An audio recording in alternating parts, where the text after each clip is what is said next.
Hi hello नमस्ते. मी Swati सांडभोरा YouTube चॅनलवर अगदी मनापासून तुमचं स्वागत करते.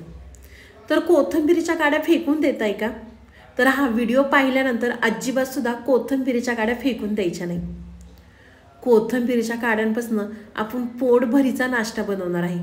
तुम्ही नाश्त्यासाठी करा किंवा जेवणासाठी करा, काही हरकत नाही. तर चला, इथे मी एक गड्डी कोथिंबीरीच्या काड्या घेतलेल्या आहेत. आपल्याला कोथिंबीरीच्या काड्या स्वच्छ धुवून घ्यायच्या आहेत. धुतल्यानंतर आपल्याला सुरीने कट करून घ्यायच्या आहेत. तर अगदी व्हिडिओमध्ये दाखवते त्या पद्धतीने करा. यापूर्वी तुम्ही कधी ही रेसिपी केली नसेल तर व्हिडिओ पाहिल्याबरोबर करायला घ्या. अगदी मी तुम्हाला सोप्या पद्धतीने दाखवलेली आहे. तर इथे आपल्या कोथिंबीरीच्या काड्या कट करून झालेल्या आहेत. कोथिंबीरीच्या काड्या कट करून झाल्यानंतर इथे मी एक मिक्सरचं भांडं घेतलेलं आहे. मिक्सरच्या भांड्यामध्ये आपल्याला सगळ्या कोथिंबीरीच्या काड्या घालून घ्यायच्या आहेत. तर इथे मी सगळ्या कोथिंबीरीच्या काड्या मिक्सरमध्ये घेतलेल्या आहेत. तर त्यामध्ये आपल्याला 7 ते 8 पाकळ्या लसणाच्या घालायच्या आहेत. तुम्ही माझा व्हिडिओ इथपर्यंत पाहिलाच आहे आणि तुम्हाला माझा व्हिडिओ आवडला असेल तर प्लीज माझ्या चॅनलला एक सबस्क्राईब नक्की करा. लसणाच्या पाकळ्या घातल्यानंतर आपल्याला आलं घालायचं आहे. आलं घातल्यानंतर आपल्याला इथे 7 ते 8 मिरच्या घालायच्या आहेत. तिखट तुम्ही तुमच्या आवडीनुसार कमी जास्त करू शकता. मिरच्या घातल्यानंतर आपल्याला थोडंसं पाणी घालायचं आहे. पाणी घातल्यानंतर आपल्याला ह्याची बारीक पेस्ट करून घ्यायची आहे. तर इथे मी बारीक पेस्ट करून घेतलेली आहे. पाहू शकता, छान अशी बारीक केलेली आहे मी. तर आपल्याला एक बाऊल घ्यायचा आहे आणि बाऊलमध्ये आपल्याला सगळी कोथिंबीरच्या काड्यांची पेस्ट घ्यायची आहे. अजूनसुद्धा तुम्ही व्हिडिओला लाईक केलं नसेल तर प्लीज एक लाईक करा. साईडचं बेल आयकॉनसुद्धा प्रेस करा, म्हणजे तुम्हाला माझ्या व्हिडिओचं नोटिफिकेशन सर्वात आधी येईल. तर इथे पाहू शकता तुम्ही, मी एका बाऊलमध्ये सगळी पेस्ट काढून घेतलेली आहे. तर त्यामध्ये आपल्याला एक कांदा घालायचा आहे. इथे मी एक मोठा कांदा बारीक कट करून घेतला होता. ह्या रेसिपीमध्ये कांदा घातल्याने दाताखाली कांदा आला की खायला अगदी सुंदर आणि चविष्ट लागणार आहे. कांदा घातल्यानंतर आपल्याला अगदी 1 वाटी भरून कोथिंबीर घालायची आहे बारीक कट करून. कोथिंबीर घातल्यानंतर इथे मी ओवा घेतलेला आहे. आपल्याला हातावर चोळून ओवा घालायचा आहे. ओवा घातल्यानंतर आपल्याला अर्धा चमचा जिरे घालायचे आहेत.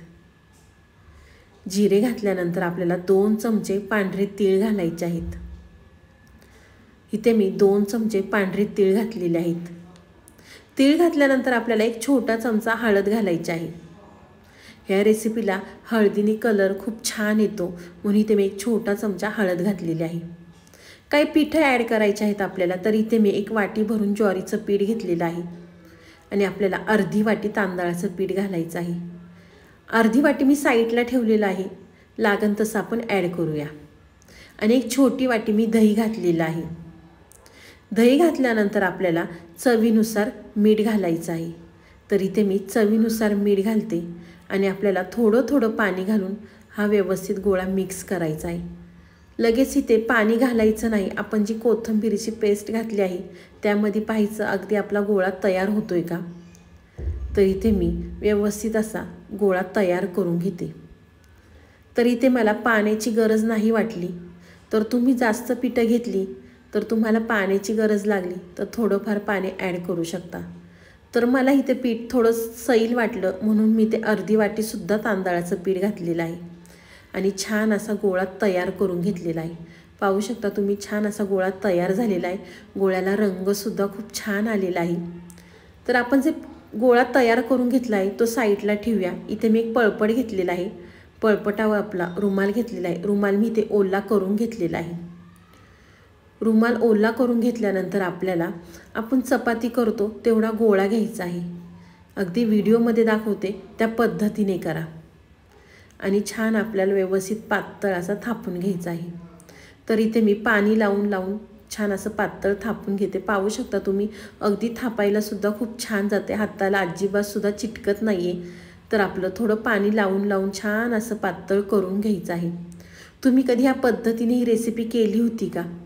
केली नसेल तर नक्की एकदा करा आणि मला कमेंट बॉक्समध्ये नक्की सांगा की तुमची ही रेसिपी कशी झाली. छान पातळ थापून झाल्यानंतर आपल्याला त्याला मध्ये बीळ पाडायचं आहे.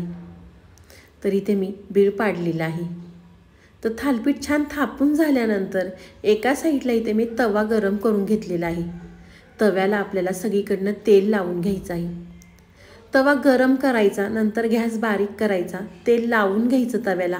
नंतर जे आपण थालीपीठ थापलं होतं ते आपल्याला तव्यावर घालायचं आहे। गॅस बारीकच ठेवायचा, जेणेकरून आपण थालीपीठ तव्यावर घातलं की रुमाल वगैरे अजिबात सुद्धा तव्याला चिटकणार नाही। तर इथे मी जिथं आपण बीळ पाडले तिथं थोडंसं तेल सोडलेलं आहे। ही रेसिपी केली की तेलसुद्धा फार कमी लागतं। तर ते एका साईडने छान असं खरपूस भाजतंय। तर ते एका साईडने भाजतोपर्यंत मी तुम्हाला दुसरंसुद्धा त्याच पद्धतीने करून दाखवते।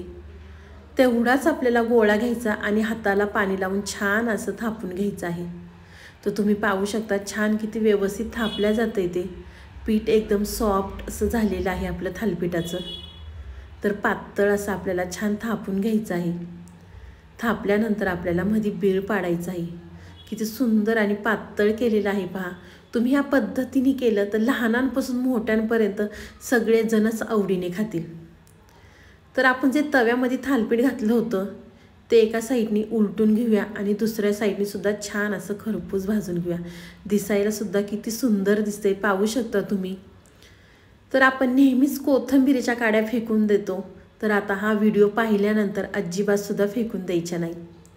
आणि आपण पलटी केल्यानंतर परत तिचं बीळ पाडलं होतं तिथं तेल सोडायचं आणि दोन्ही साईडनी छान असं खरपूस भाजून घ्यायचं आहे। पाहू शकता रंगसुद्धा किती सुंदर आलेला आहे। तर छान भाजल्यानंतर आपण दुसरं केलं होतं ते सुद्धा अशाच पद्धतीने भाजून घेऊया।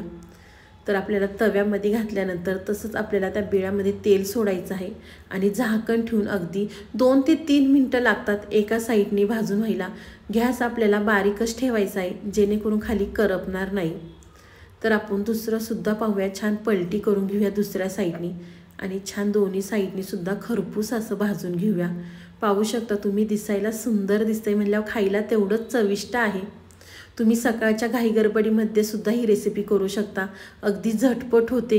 नेहमीच आपण कोणत्या प्रकाराचे थालीपीठ करतो, तर तुम्ही या कोथिंबीरीच्या काड्यांपासून नक्की एकदा हे थालीपीठ करून पहा, अगदी खायला खमंग लागतं। तर आपलं दुसरंसुद्धा थालीपीठ छान असं भाजून झालेलं आहे आणि अशाच पद्धतीने मी सगळी थालीपीठं करून घेतलेली आहे। तर तुम्हाला माझा आजचा व्हिडिओ कसा वाटला नक्की कमेंट बॉक्समध्ये सांगा। आवडल्यावर लाईक, कमेंट, सबस्क्राईब करायला विसरू नका।